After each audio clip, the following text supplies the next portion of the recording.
Hello, ladies and gentlemen, and welcome back to more BTS America's 3. It is time for more grand final action as we hop into game number 2 of Digital Chaos versus Team Archon. I'm KotLGuy, going to be bringing you the coverage for Beyond the Summit, and I'm going to be joined again by my good buddy, Maut.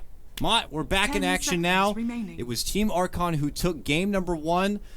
It's hard to really say what it really boils down to. Archon put together a solid lineup. They got all their necessities out of the way from the early game to the mid game and just followed through on the back of a very farmed Monkey Spirit TA.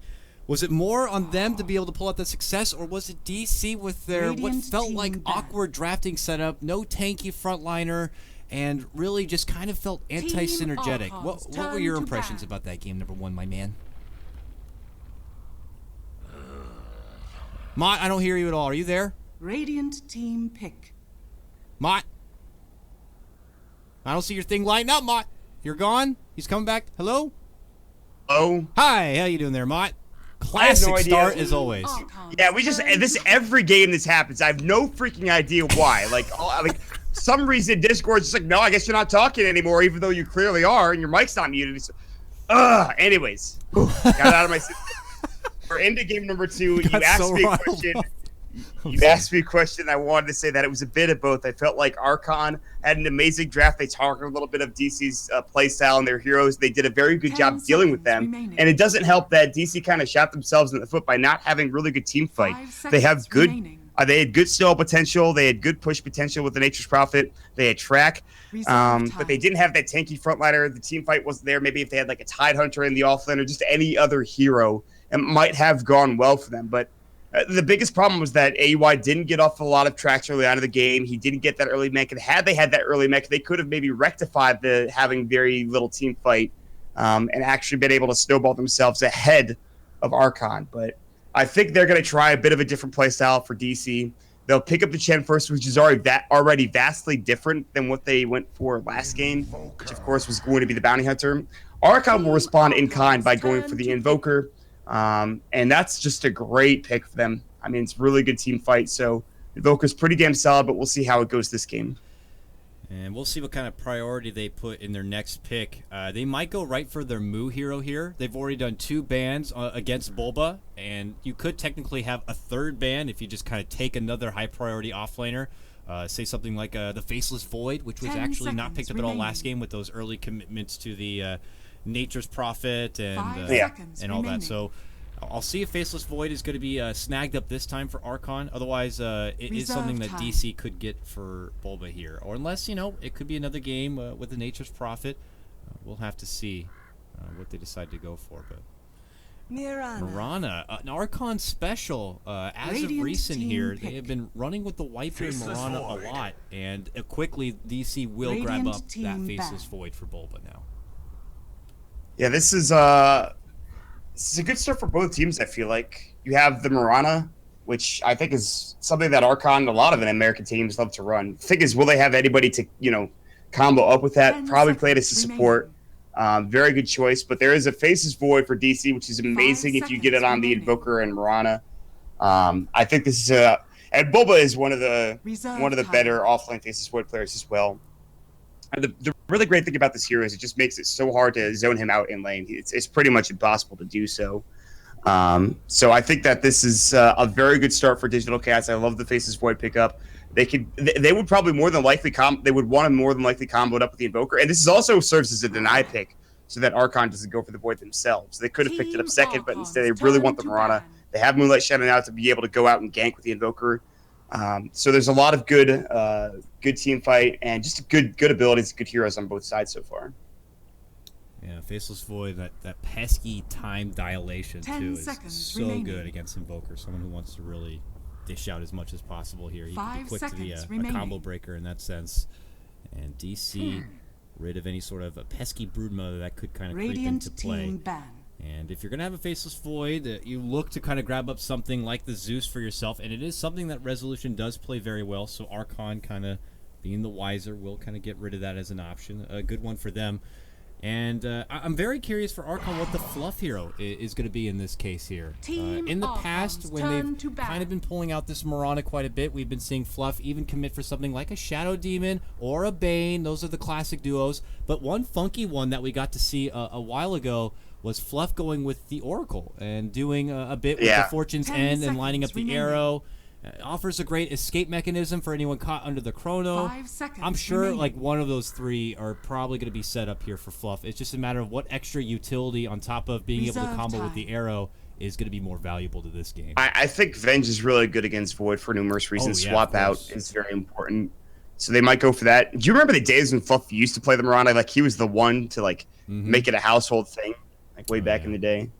I mean, he was all about the support Mirana. So I think that he doesn't play it as much anymore, as you alluded to. But yeah, I think there probably should be Avenge coming out, or I mean they could go for something else like Oracle, which is good. If you just like, false promise somebody in the Chrono, works just as well. But I don't know. I would rather have a dedicated disable and very good armor reduction. I just think Venge is a very good support, but Archon might have other ideas. They don't even have to pick a support here. They can say, okay, well we need a safe laner, we need an off laner. Let's go for that. It's hard. I mean, those are all great options. Venge, as you said, with the great swap. They can go Shadow Demon if they feel like they're going to build a lot of push behind this Chen, and he has a great way to deal with hefty pushes with the ridiculous amount of Shadow Poison he does put out. And all of them do provide that save for the Chrono. So we'll have to see what their options are going to be. Plus, a Bat Rider is also still out there if it's something that they want to get from Mu. So if they get their own Vengeful Spirit, then they wouldn't have to worry about it being picked up still for DC. So we'll see. I mean, you could tell that these drafters are trying to think 2 steps ahead now. Making an early commit for support could open up better options for them in their offlane, let's say. But you also don't want to be, losing out on what could be the prime pick here. Or they go for a Witch Doctor here. Very good against the Chen with his creeps. It makes it very difficult for him to kind of get away from the pesky Coconut. And also could have potentially been a deny pick to take that away from Digital Chaos. Absolutely. You're absolutely right. It could have been. Because, Witch Doctor and Faces Void, it's not as easy as throwing into the Chronosphere anymore, but that combination is still very good. And you've seen it I've seen it in a couple of games in this past week. So it's a great pick. It's a deny pick. Sure, you could have gone for Venge. You could have swapped out, but instead now you have Death Ward. So I think that's a good pickup. You talked about the Cask, very good against Chen as well, which allows them to push a little bit easier later on down the road. And they'll have some push if the Invoker goes Quastix or maybe a little bit later. But there is going to be a Death Prophet, so there's even further push on DC, which is interesting. This is something that you used to play all the time. I haven't actually seen Resolution play it. So I'm pretty excited to see how this goes. But Void and Death Prophet are very strong together if they can get off to a good start. If they can get to that quick level 6 for both of them, get the Chrono down, pop up the Exorcism, Spirit Siphon, and Crypt Swarm. But one of the best advantages against a Death Prophet is having silences. And Night Stalker will have that, and same can be said against the Faceless Void. So Archon will pick up a great hero in that regard, and you can chase down Chet very easily as well. Very good pick for Archon. Yeah, I mean, that there's not going to be that secondary support to zone back this Night Stalker, so he is going to have what could be a pretty damn good time in the off lane here. I don't know if they'll decide to just kind of put him at his solo because they know they'll have that bit of advantage, or if what they'll decide to do. The Oracle does decide to come out, but this time it's going to be picked up for Digital Chaos here. Theban has played a good portion of Oracle games and definitely shows that he knows what the hero is about and what it entails, but what does he add to this game now? So you get your great save with your false promise, great lockdown, purging capabilities with Fortune's End. Nothing too ridiculous out there. I mean, I guess false promise off someone who's arrowed, I guess, is okay, and anyone who's under hefty pressure of a Fate's Edict. Fate's Edict's very good this game. There's for Invoker specifically, it's very good. Fate's Edict will stop any sort of magical damage going in. If tries to get a Yule's combo off, maybe he could get the Fate's Edict off in time, or even a false promise. He can also maybe just disarm the Night Stalker if he wants. He's just a very good all-around hero that Digital Chaos loves to run. They'll have the heal. They can keep the Death Prophet alive while she's getting focused down. They can burst down heroes inside Chronosphere with Purifying Flames pretty quickly, I think, as well. So there's a lot of burst damage, and Oracle's pretty much just a jack of all trades with what he can do. And I think 1437 knows this is going to try to exploit that as well. But there's still, I think, a safe lane pickup that Digital Chaos needs, and same for Archon. There's no Jarcopter. They banned out Morphling. A lot of these heroes were actually banned. Lone Druid's not there anymore. So we'll probably see something like a Spectre, perhaps an Anti-Mage for one of these teams. I'm trying to think of what else is actually available, though, Dakota. Ember Spirit is out there, but I don't know for DC if you want to be going into that kind of silence, a potential like Invoker, Orchid, let's say, and that kind of lockdown potential. It may be a bit frisky for them, but it is something they could still always fall back on if necessary. You already mentioned the Spectre. It is something they have ran quite a bit in the past, but outside of that, yeah, it's going to be a bit interesting to see. Gyro being taken out from Archon does rid of a lot of Hetty teamfight, which works beautifully with Faceless Void, so obviously a smart ban there. The other one is actually a Clinks. Clinks very good in conjunction with the Faceless Void. Outputs a lot of serious damage from the outside of that Chrono. Can be a bit shifty and be able to kind of quickly eliminate someone like the Witch Doctor out of a fight, but that does mean that once Night Stalker gets an Ags and a Gem, he is going to be in a bit of trouble here. The ban from DC, though, is going to be getting rid of a Drow Ranger. That's interesting. I guess there are a lot of ranged heroes on Archon's side, and Invoker could dominate mid lane if he can get that Drow Precision arm. So I'm fine with that. Luna's still available too, by the way, which has been picked pretty often. Mason's known to play that hero. Weaver obviously was his pick last game, but I don't know if that's going to be the pick this game. Luna isn't as good. I don't know if she has the range to attack and Faceless Void in the Chronosphere, but Archon will pick up the Outward Devour for their maybe safe lane. They could swap this up, send the Invoker into the safe lane, send the Outward Devour mid, so they have a lot of options here, but it's just pretty good being able to Astral, say, Faceless Void during Chronosphere. Astral Arrow. I don't know. Good. That's also... Yeah, that's well, right. You're exactly right. Yeah, I completely forgot about that. That's one of the biggest reasons you pick up this hero is the setup is so easy and you can find arrows almost every time. And that's what you'll usually see Outworld Devour mid, is because you can arrow mid by just astraling somebody up. And it is the Luna for Digital Chaos. Okay, cool. Nice. All right, so there it is. Our game number 2 draft is about to be underway right now. And we're going to have to see here. It's already Archon up the 1 game. And now with the Luna grab coming out, you can just... It does feel like Digital Chaos are going to be lacking a lot of any sort of aggression in the early and mid game. Maybe Chen roaming around a bit at the start, but outside of that, this is not a fighting kind of a team. Death Prophet will need to build up for Exorcism, and we know level 1 Exorcism is dog shit, essentially. Soul Siphon, though, my god, the greatest thing on Dota Earth. So... maybe potentially get pickoffs there, but it's never going to be coming easy. Archon, you're looking at a team that is almost the polar opposite. They have plenty of potential to roam around, make plays, make fighting setups at the start. So my initial impression at this game is just DC, if they can hold out against what could be an early game aggression coming out from Archon, they could definitely be a problem for the mid game once you get those level 6s together. I mean, this is a game where we could see the Luna Ion Cannon, Maut, you know, just right on top of the Chronosphere. Jesus Christ. Yeah, well, I think that's what you need to worry about is level 6 for Digital Cats. It's not like they don't have any early game team fight. It's lacking in comparison to that of Archons, and that's why they're going to smoke up and try to find an early aggression here. But if you get Chronosphere, then there's plenty of damage from Digital Chaos. They can pretty much all get damage in that Chronosphere while it's up and ready to go for the Faceless Void. Also, who are you? Chylon Kwong? Dog shit? Come on, dude. Here we go. AY is dead. I'm almost positive. Holy shit, that's a full team. Yep, that is Owie. And now he gets quickly astraled up. There's the arrow. It's going to land. There's the, you know, casual Sunstrike even on top of it. And that will actually secure the first blood. Jo will be picking it up. And Archon They know this ward's in place, though. They know this is happening. They're going to deward that. They almost could have held that ward and put it in any other spot because they saw him go further into the jungle with just, you know, essentially knowing that he wasn't there going out with the rest of his team. They pinged it out like 30 times, and Chen has a sentry, so that's the trade-off. First blood, but you put a ward down in a very obvious spot, and it's going to get countered pretty much immediately. But nonetheless, they will get first blood, which is a great start for Archon. Jay was the one to get it, so he's already up to his null tally, which will be flying out. We actually got a rest before, which is interesting. He's going to be in the off lane, interestingly enough. Moot's going to be in the top lane, so they're kind of switching things around a little bit, which is very interesting to go to. Yeah, we'll see what kind of audible call. Not looking to take too much time away, though, from those first waves here, but yeah, indeed, a bit more of aggression here to ramp up their already aggressive draft here from Archon.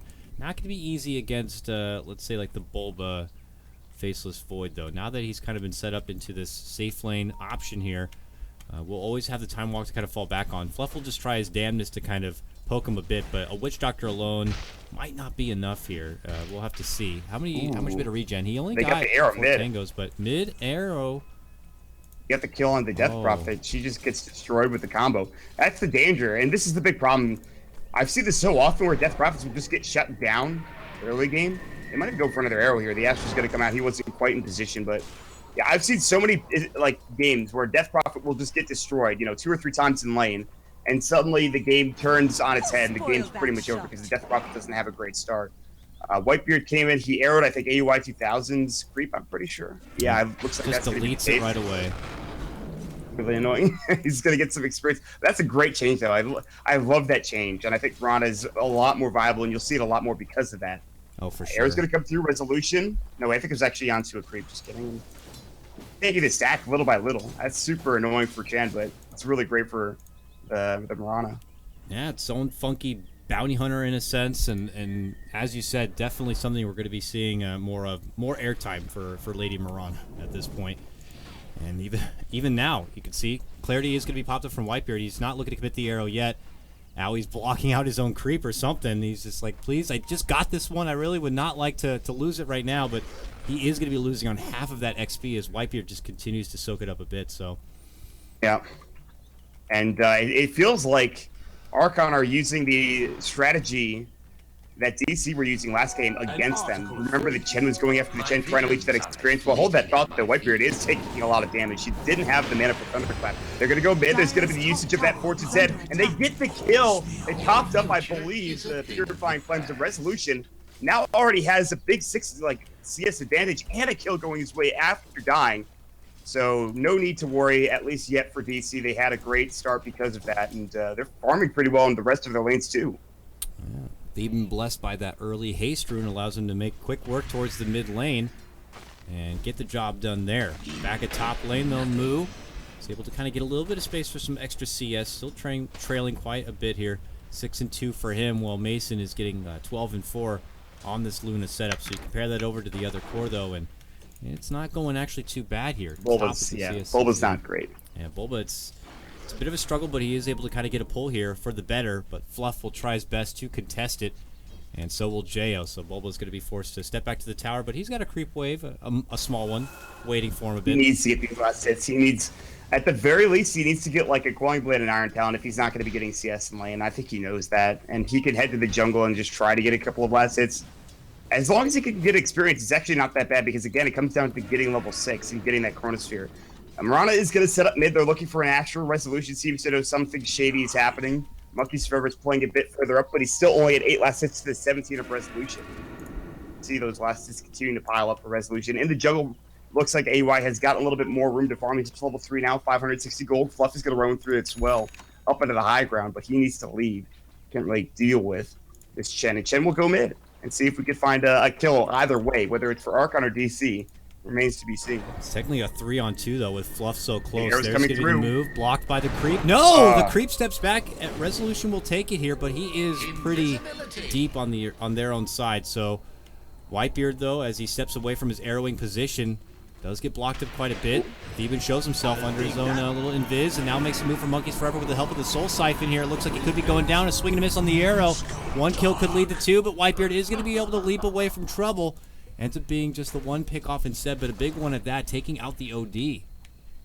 Right, I mean, at this point, Mason doesn't really need help top lane. They've got great roaming supports, as you've seen already. The biggest problem is that they're trading these kills for the bottom farm for Bulba, and I don't really think they mind that much. Bulba's okay. He's level 4 now. He'll time walk away from the Alacrity Jo. Like, this is such a huge advantage already for the Death Prophet. She's almost level 6. Monkeys Forever is kind of getting there, but CS-wise, he's still struggling. It's great that he got involved in that first blood. Otherwise, this game would be going a lot worse for Archon, especially in this mid lane. So they'll look to kind of make a bit of a catch-up play here. It's a lot of movement, though, from Archon, being able to try to touch base in all these lanes, keep Bulba in check, and then go back and help out the mid laner. Jo, though, in trouble. Bottom lane, jump in time dilation. Purifying Flames. Fortune's End's going to be on the catch-up, and now a quick Ghost Walk. Jo not going to be able to make it away. Faceless Void will be able to get that last tick of damage in. Can they at least get a reply? And Theben begins to heal himself up. Self-Fate's Edict, Purifying Flames. The regen's coming in. It's pretty good, but not good enough. The right clicks will be able to come through from Archon, and Fluff, oh yeah, he'll be able to pick up that kill. So Archon do manage to keep the game even, at least as far as kills go. That trade's, I think, probably better for Bulba, because he was further behind, and he's getting a kill on a bigger target than just the support. And so that'll get him close to his level 6. He's already got his boots. He's picked up a coin blade as well. We'll see if he decides to go for that Iron Talon. Bubba will continue to just pull and just try to get some experience. Meanwhile, over at the river, Death Prophet going to try to go for the 6-minute room, but it'll be picked up by Monkey's Fervor with his bottle now. Okay. Okay. Yeah. Oh, Look at this. There's a gank coming in from Archon. They are here. 4 heroes here, Dakota. there is a tomato. Could block out, but Resolution does show himself. Do they have the vision here? They're pinging. They're so close yet so far. Mood he steps in. Mood. Oh, he spots out Theban. But Theban's quick to step back and begin to heal himself out. Yeah, Mood's like, I don't like that sucky action. I gotta go. Gets the hell back. And it looks like it'll be a full disengage. No gank happening here, and DC actually pulling in the extra reinforcements. They now have Owie and Theban towards this mid lane. And all the meanwhile, this is just like, well, basically, it's like, yeah, I'll just keep farming. But Cole Semp's gonna go.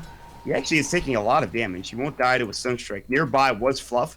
He put an aggressive ward down behind the tower here.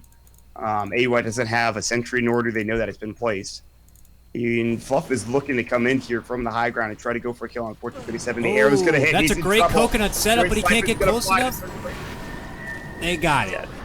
Oh, man. And also more possibly Maut here on the Resolution. They got the stun. Sanity's Eclipse, still not enough. Resolution gets off a new Soul Siphon, and he's sucking the life right back. Whitebeard's going to get hit up with a Crypt Swarm, and one last auto attack from the tower is going to be able to finish him off. What a turnaround for Resolution. Yeah, what a hero. Spirit Siphon. Just a really balanced ability. You know, I've never seen a more balanced ability than Spirit Siphon. Very just great stuff, Ice Frog. Keep it in the game for sure as it is. In all seriousness, it's actually amazing. Goes to BKB. It's pure. He's got it level 4 now, which he actually maxed that out, which is huge. It's a really great, I think, skill build coming out for Resolution, which kept him alive, as you saw. And again, I talked about it. Mason top lane is getting room to farm up. He's top in CS right now with 41. We'll have a decent amount of CS here to start this game off. We'll see if he goes for perhaps that early Helm of the Dominator that can stack up the Ancients here. But it is nighttime. Or no, it's daytime, I believe. I'm on the winter thing, so it looks different. It's kind of weird. That's unfortunate. I'm going to blame it on that. Coming back to daytime, though, and I don't remember Moo being very scary during that first Nightfall a bit, so it looks like it's going to have to be put off a bit for his Night Stalker here to try to make the most out of that 12-minute mark. I mean, he was 0-2, and again, it's not really more, it's less about the first night like it used to be and more about the first 2 nights. So if he can get something going in the next night, they'll be very happy. But DC are going to just, like, they don't really care about the Night Stalker. They know it's daytime, and they're going to bring 3 heroes up top. Mason might be in trouble. Oh, no. Beautifully done. Catches on to 3, and absolute destruction comes out from Digital Chaos, as with the help of an Exorcism and more from that Spirit Siphon, they will quickly wipe out 3 from Archon and use this into a full push down this top lane. What a beautiful rotation and first work from the Chrono coming out from Bulba. Great timing coming out from Digital Chaos to realize that Mason was getting pressured top lane, and Bulba's just like, let me get this Chrono off. Archon were a bit close to that tower. They really wanted that kill. They wanted to stop the Luna from farming, and now she gets more farm out of that. She's picked up her treads now. She's got an Aquila. She's got all of her early items. She's got a TP back down bottom to continue to farm. Monkey's Forever is starting to get some work because they rotated the Death Prophet out of that mid lane, so he's actually 3rd in net worth currently.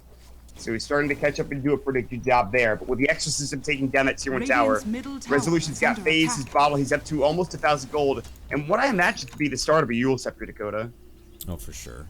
And now it's like, because they're able to get so much done, you think that with their kind of lineup, Chrono's going to be on cooldown, Exorcism's going to be on cooldown, you look for Archon to punish, but it is still daytime here, so their window to punish isn't going to be as easy as they'd like, but they're trying their damnedest to see if they can find any sort of openings here, especially towards this bottom lane where Mason is trying to farm. They'll have to keep him wait, but we have to continue to question. The Whitebeard made an impact. They got the first blood, and they made some moves towards the mid lane, but did this Night Stalker really get much done yet? We'll have to see. Moo does pop his darkness now to kind of help create a bit more tension on the map and more vision in for their favor, but we'll have to see. Still no openings coming their way, and DC, as they continue to farm it, it just kind of benefits them that much more. They're already winning the farming game. They're up about 3K in net worth, So as the game goes this way and they can work around their own cooldowns and their own day and night cycle, they're happy. Yeah, this is to the benefit them. They are farming really well. Down bottom, they were trying to go into Moo. And there's an arrow coming out top lane as well, and they can't quite find anything. So it's just back to farming, essentially. The reason they didn't die down bottom, they had those heroes coming in close to that bottom tower, but Moo is actually playing too far forward. Mason knew this, and he backed up smartly, realizing that there's probably more heroes down bottom. They didn't even have vision. He just had the good game sense to make sure he backed up. So now, currently, top 2 in net worth are going to be for Resolution and the Luna as well. The Invoker has picked up his Midas, so he's getting ready to go. They could try to put some pressure here pretty soon with the push if they want to. They don't quite have the best pushing lineup, so it's really just coming down to farming, I think, for Archon, as we have maybe a rotation coming mid with AUI 2000. They got Chrono up and ready again, so with some pressure, and you can see Theban even spamming to get this wave down. They want to go for tier 1s. Could also open up Roche options for the Radiant side here. Could end up being a bit detrimental to the Dire side right now. Are Archon going to be able to find a way to respond to this? Exorcism out. They continue to spam out the wave. That poor little troll is going to be eating the arrow, so he will go down, but so will that tier 1 tower. DC picked that one up. Their economy continues to grow, and with that, they take their shift through the bottom lane and maybe just kind of close out the remaining tier 1 tower if possible. Oh, Whitebeard and Owie will spot each other, but Owie, as he does plant that ward, it is going to be spotted, and Archon will be able to take care of it. Oh, no, not another Owlbear going down. All of these creeps are dying to these arrows. Sunstrike's going to come through. It's going to hit him to AUI, but he's, he was full health, so it's not going to do that much damage. He'll heal back up with the headdress here momentarily. He's getting closer to that mech, closer and closer. He's the Bluckler recipe. Now the Elusive Beam flying out at the Moo. Whitebeard's going to set up for a potential fight. The Spirit Siphon's going to fly. Moo's getting chased out behind the tower. Another Crypt Swarm could have done some work there. Arrow's going to come in. It's going to hit Resolution. They're ready to jump in, potentially. Whitebeard's going to come through. He's got level 2 Starstorm. Now the Fate's Edict Purifying Flames will come out, and they'll continue to push. All the meanwhile, mid lane, Bulba and Fluff and stuff going to spot each other out. He's got Chrono Spirit. First hit Bash comes out as well. The cast will go through. Time dilation is up, and Fluff will try to TP. They have Chrono. They don't even need to use it as Purifying Flames gets the kill, and they get the tier 1 tower, Dakota. Everything is just coming up DC right now, and it doesn't look like they're quite done yet. Resolution with the last bits of a DD rune takes it towards the top lane, and will be able to get the kill, taking out Jo. Oh, this is going to be all DC, it looks like here. Kills from top, mid, and even the bottom lane, all going their way. That's his Yules. That's his full Yules at 13 minutes, Dakota. What a timing, and what a kill to get at that moment in time. This game is going to get super hard here for Archon with that Yules picked up, and if he can get a couple more levels, get to that level 2 ulti, which he should have. Yeah, there it is. He's got it. This game gets that much harder, man. We'll have to see what the response is going to be here. It's nightfall again for Archon. So Moo, as he continues to try to scrap together what looks like the early makings of this Agnum Scepter, it just feels like they've been unable to kind of make use of any natural nightfall so far. So we'll have to see if they're going to be able to utilize it in some sense. But DC now with a huge surplus of wealth, this is not going to be an easy time to fight into. And they're not even looking to let up one bit. Nightfall or not, they make their move. They got the catch on the monkeys. Not going to be able to TP away. Chrono's setup from Bulba is going to lead to a Spirit Siphon and some extra nuking power. Theban, one of the best Oracle KSers in the game, now pulling ahead 5-2. Yeah, you would say that. You're an Oracle KSer to you as well. Like, you KS all the time, I'm sure, when you play this hero. In Overthrow, you got to KS with Oracle. Yeah, that's true. I have a lot of good practice KSing in that, at least. It's very easy. It's just such a huge burst of damage for only, not even 3 seconds of cooldown time. It's very easy to be able to kind of finish. Yeah, it's a very good nuke. And they're going to keep pushing top with the Oracle and the rest of the crew ready to go. They have Exorcism up. They don't even really need to use it yet. You can see top coming through Isbu. It is nighttime. This is one of those weird instances. It's like the first game where I've seen a Night Sucker farm point booster instead of farming kills. It's actually just last hitting. They'll pick up the tier 2 tower. Resolution will head further into the jungle. He's got his Jewel Scepter at the ready. There's going to be the Moonlight Shadow. Resolution should have seen it. There's the Spirit Siphon coming out. He's actually pretty low. Getting Death Ward, and he's going to use himself. The Hand of God will fly. This is a full Death Ward. They get off the False Promise as well. Now another Spirit Siphon coming in. They don't have Chrono. They're going to chase us down. Fluff slow, and here comes the Exorcism. They pop up the Lucid Beam and the Aghanim, or not the Aghanim, except rather the Ultimate coming up for Luna. They've lost 2.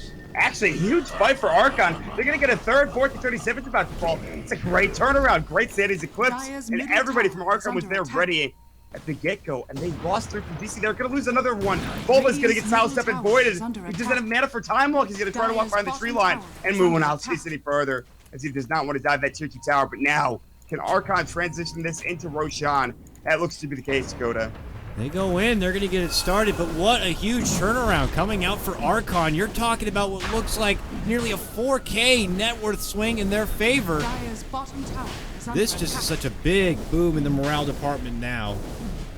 That was Nightfall fight for them, and it looked like it was going to actually turn out nicely there for Digital Chaos. They've been getting the nice save on for Resolution, and we didn't have a chance to talk about the synergy between a False Promise and that Soul Siphon, being able to kind of bring in all that extra HP, which is doubled on top of that False Promise. But even then, it wasn't enough. Archon just had so much bursting damage that they just could not withstand, and once they started to fall down, there was really no substance there from DC, and Archon were able to kind of clean up the mess. And DC quick on the return now, back into daytime, and knowing that Archon cooldowns are in effect, they're looking to kind of keep it up right now, Maut. Well, the thing is, Resolution and the Luna also have their cooldowns up and ready to go. Sure, they have Chronosphere, but and that was supposed to be a great fight. They had Exorcism and Eclipse up, and they somehow just get destroyed by the Sanity's Eclipse coming out from the Monkeys Forever, and just the rest of the crew as well. So that's a huge fight. They're going to try to continue to push here. That arrow just barely missed 1437. Mace is actually just... This is the problem with the Luna. You're pretty far behind early on in the game. You've only got a Helm of the Dominator. You still need a couple of other items to be effective, but they're going to try to push anyways with the Chronosphere at the ready. They're fighting into an Aegis of Archon. Gas will fly through, and they might just back now. The arrow's going to come in and just barely misses. So that should be the end of the push, though. And DC seem like they don't want to have to accept the fact. They know that Whitebeard is up here based on the arrow he'd fired out, but quickly the Moonlight Shadow. And Archon are on the move, but they planted a sentry here. They got the vision. Can Whitebeard entice Resolution into a bad situation? No. Resolution will be quick to step back and away, but mid lane, they're getting caught up in a bit of a coconut, it looks like. There goes the Chaos Meteor, and Deafening Blast will miss. It looks like Digital Chaos might have been able to kind of fully step away from trouble, or they're looking to re-engage here. Resolution hustles on in, is going to be able to get off the Yules here. Plops down the Silence. Whitebeard tries to go for a Valiant TP, but that one ain't going to be happening.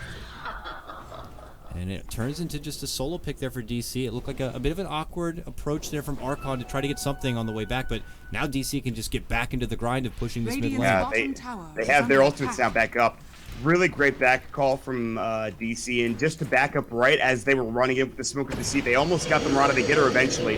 Exorcism will go. It is level 2. She'll be up to the high ground. She might get Astral or Deafening Blast. Look at that damage! She's gonna have to use herself. The Big Tina, there's gonna be the Sunstrike. She stays alive. They get up a Chrono on it too, but the Death Ward going to work. Monkeys Forever is in trouble. Goes down to the Purifying Flames. They get off the False Promise for Resolution. They're gonna heal him up again with the Purifying Flames. They are going to back just in case. They say, okay, we got Monkeys. He may have buyback. Sure, they used their ultimates there. They used everything, but we also used everything as well. And we're going to TP back out. Did they get enough with that, though? No real significant base damage. Tier 3 only lightly poked. They did get that picked out on the Monkeys. But I don't know if that was exactly what DC were hoping to get out of that. So now their ultimates are committed, and they'll have to get back into farming once again.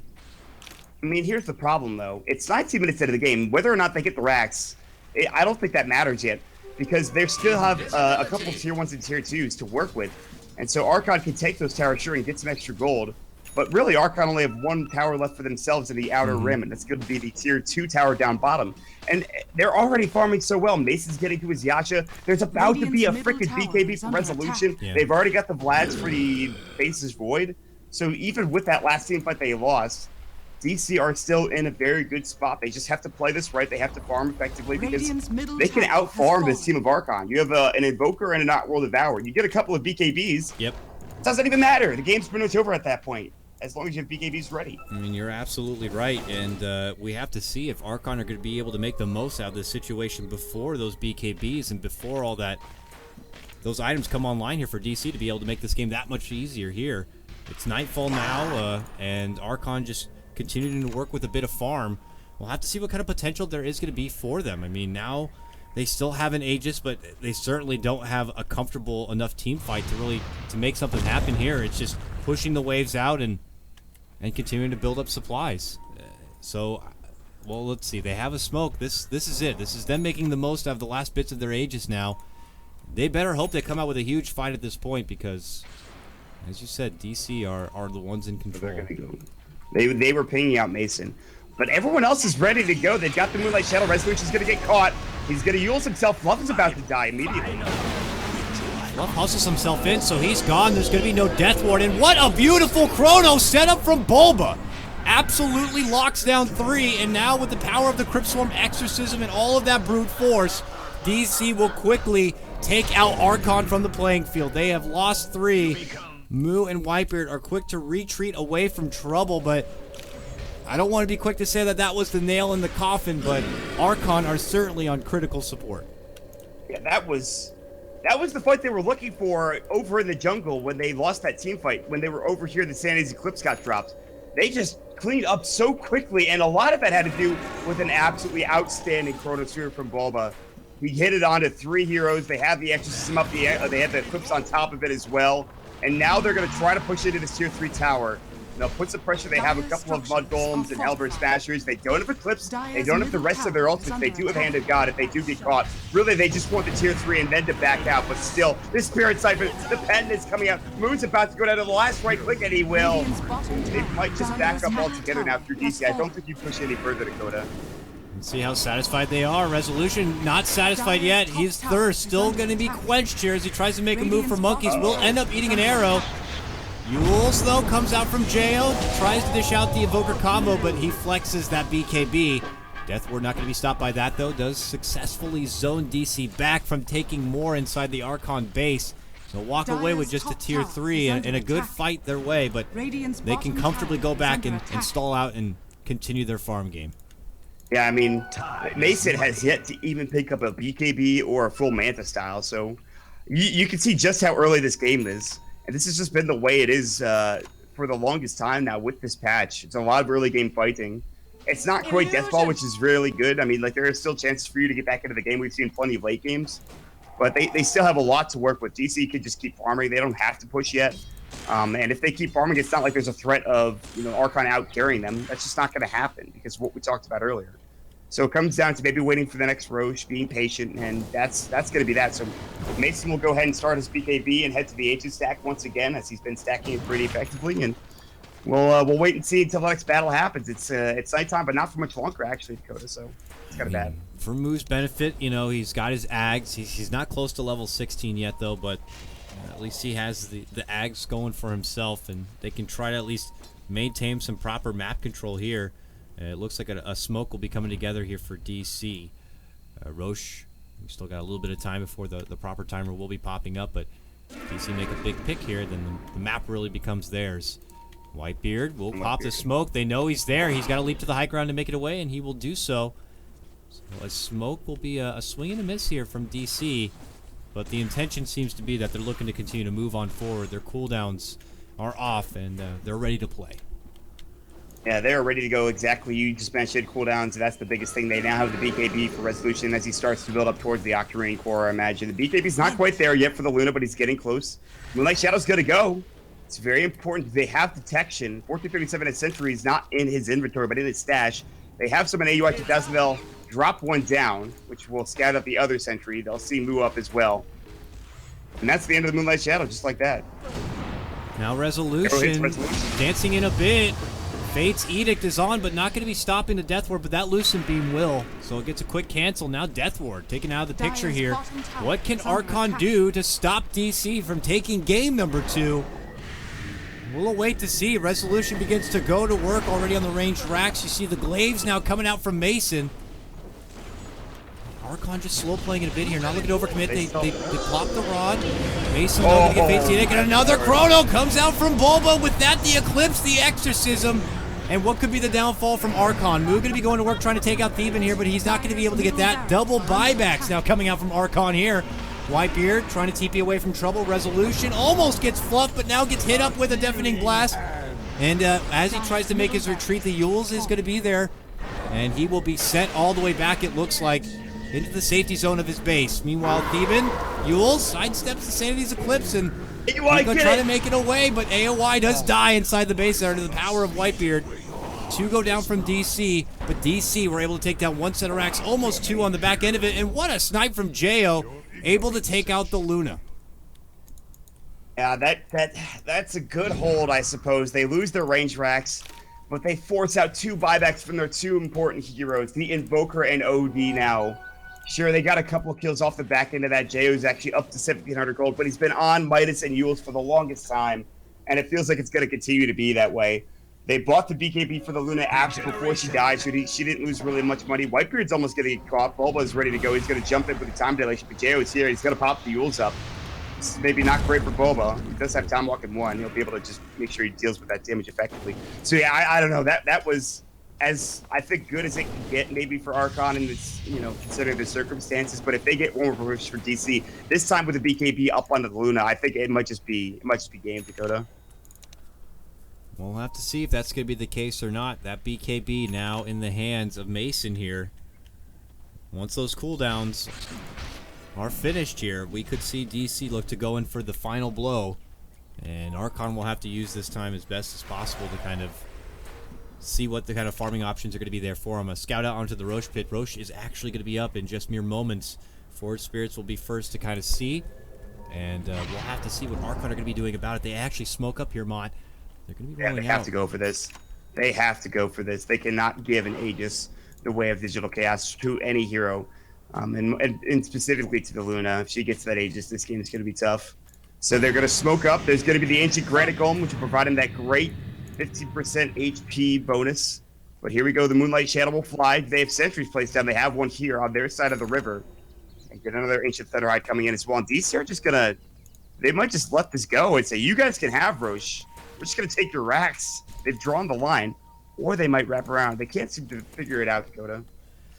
Definitely don't want... They know also, DC does, that if they go into a precarious situation and end up getting jumped and picked apart, they could be handing over a substantial lead in this game. So even though they feel more comfortable that they have the better team fight, you don't want to risk anything now. They do drop a sentry. They will spot out the sentry on the high ground there from Archon and look to quickly get rid of that. Archon have also changed up their game a bit. Whitebeard has been kind of creeping in and firing off arrows to see if he can get a bit of extra intel for the team. They'll know that DC has pretty much all hands on deck for this Roche attempt, with the exception of Mason pushing out this bottom lane. And we'll see. They have time to spare. All 3 lanes are not really pushed to either side. It's just going to be a continued standoff state. Sketchy, because if Archon try to go for this and they fight this, they lose the fight. The game's over because they don't have buybacks. But if they go for it and they get Aegis, then they can live a little bit longer and try to get to the late game, even though that it's going to be tough. It's so tense right now. They're both like, Roche has been up for a good minute and a half here, 2 minutes or so. And now their team is really committed for it. They're sending in creeps left and right for both teams. Force Spirits, Centaurs, different creeps. Top tower is under attack. So that's about all that's happening inside that pit now. Is they're going to push down mid now. I think for Digital Cast, they're going to try to force out a couple of TPs back into the base. Well, according to their draw plan, they might curve and come around this way, and Resolution will stop by the secret shop Radiant's here. top tower has fallen. There's a soul booster. So tanky Well, here for the Death Prophet. They saw where Moo is, I believe. They've pinged him.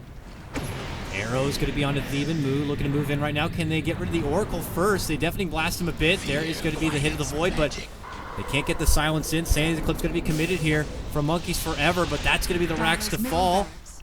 And they quickly step out once they get that.